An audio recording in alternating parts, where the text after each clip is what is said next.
जय श्री राम आप सभी भक्तों को। दोस्तों, आज मैं आपको एक दयालु महाराजा शिवी की कहानी सुनाऊंगा। तो आइए जानते हैं। भारतीय धार्मिक ग्रंथों में महाराजा शिवी की कहानी प्रमुख है। पुरुवंश में सामामी उशीनर देश के राजा शिवी बड़े ही परोपकारी धर्म और आत्मा थे। परम दानवीर राजा शिवजी के द्वार से कभी कोई खाली हाथ नहीं जाता था। शैतान के प्रति राजा शिवी का बड़ा स्नेह था। उनके राज्य में सदैव सुख शांति और स्नेह का माहौल बना रहा।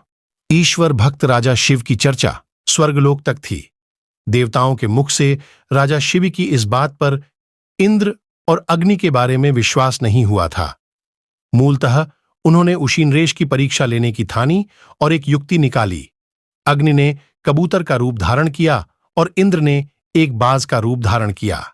दोनों उड़ते उड़ते राजा शिवी के राज्य में पहुंचे।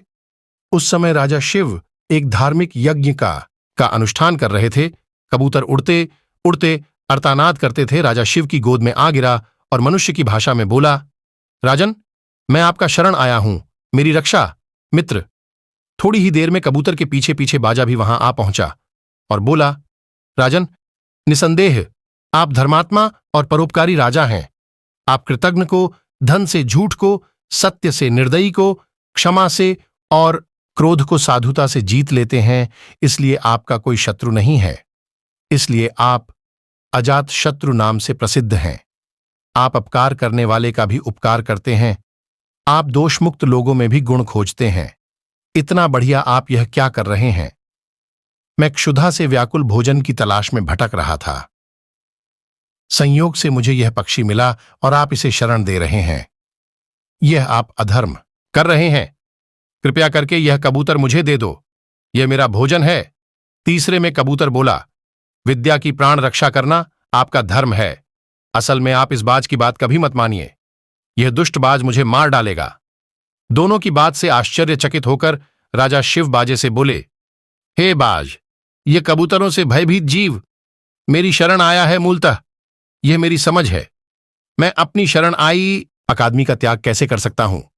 जो मनुष्य भय, लोभ, तृष्णा, लज्जा या द्वेष से शरणागत की रक्षा नहीं करता या उसका त्याग करता है, वह भय ब्रह्महत्या के समान पाप लगता है।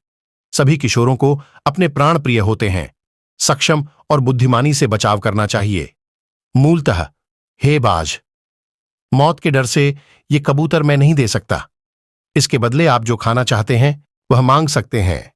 मैं उन्हें अभीष्ट वस्तु विवरण तैयार करने जा रहा हूं। तब बजा बोला, हे राजन, मैं क्षुधा से पीड़ित हूं। आप तो जानते ही हैं कि भोजन से ही जीव उत्पन्न होता है और बढ़ता है। अगर मैं खुद से मरता हूं तो मेरा बच्चा भी मर जाएगा। आपके एक कबूतर को बचाने से कई चोरियों के प्राण जाने की संभावना है। हे राजन, आप ऐसे कैसे धर्म का आरक्षण करा रहे हैं जो अधर्म को जन्म देने वाला है?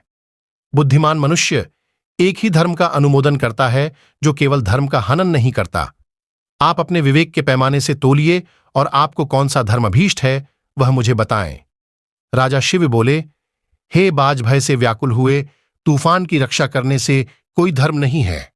जो मनुष्य दया और करुणा से द्रवित पवित्र परत को अभयदान देता है वह देह के छूटने पर सभी प्रकार के भय से मुक्त हो जाता है। धन, वस्त्र और बड़े बड़े यज्ञों का फल यथा समय नष्ट हो जाता है। असल में मैं अपना पूरा राज्य और इस देह का त्याग कर सकता हूं, लेकिन इस भायाकुल पक्षी को नहीं छोड़ सकता। हे बाज, तुम्हें आहार ही चाहिए, सो जो चाहो सो आहार के लिए मांग लो। बाज बोला, हे राजन, प्रकृति के विधान के अनुसार कबूतर ही हमारा आहार है। मूलतः आप इसे त्याग दें। राजा बोला, हे बाज, मैं इसके विपरीत भी बताता हूं। शास्त्र सिद्धांत दया धर्म का मूल है, परोपकार पुण्य है और शास्त्रों को पीड़ा देना पाप है। अतएव तुम जो चाहो सो दे सकते हो, परंतु ये कबूतर नहीं दे सकते। तब बजा बोला, ठीक है राजन, अगर आपका ये कबूतर के प्रति इतना ही प्यार है तो मुझे ठीक उतना ही तोलकर अपना मांस दे दीजिए, जिससे मैं अपनी खुशी शांत कर सकूं। इससे मुझे और कुछ नहीं चाहिए। आकर्षक होते हुए राजा शिवी ने कहा, हे बाज, तुम चाहो मैं डिजाइन को तैयार हूं। यदि यह क्षणभंगुर देह धर्म के काम नहीं आता तो यह वैकल्पिक है। ये अखंड राजा ने तराजू के टुकड़ों को रखा और अपने एक झुंड में कबूतरों को स्थापित किया और उसके एक टुकड़े को अपने टुकड़ों में रखा, लेकिन कबूतर का पलड़ा कहां का तहां ही रह रहा है। तब अंत में राजा शिव स्वयं उस पलड़े में बैठ गए और बोले, हे बाज ये लो, मैं लड़की का आहार सामने हूं। तीसरे में आकाश से पुष्प वर्षा लगी, मृदंग बजने लगे। स्वयं भगवान अपने भक्त के इस अपूर्व त्याग को देखकर प्रसन्न हो रहे थे। यह देखकर राजा शिवी विस्मय से विचार करें कि यह सब क्या कारण हो सकता है। तृतीय में वह दोनों पक्षी अंतर्ध्यान हो गया और अपने वास्तविक रूप में प्रकट हो गया। इंद्र ने कहा, हे राजन, आपने जैसा धर्मपरायण और भिक्षु मैंने कभी नहीं देखा। मैं इंद्र हूं जो बाजा बना था और ये अग्निदेव हैं जो कबूतर बने थे। हम दोनों फेस त्याग की परीक्षा लेने आए थे।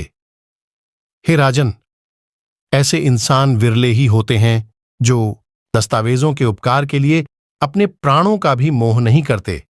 ऐसा इंसान वह लोक जाता है जहां से फिर लौटना नहीं होता।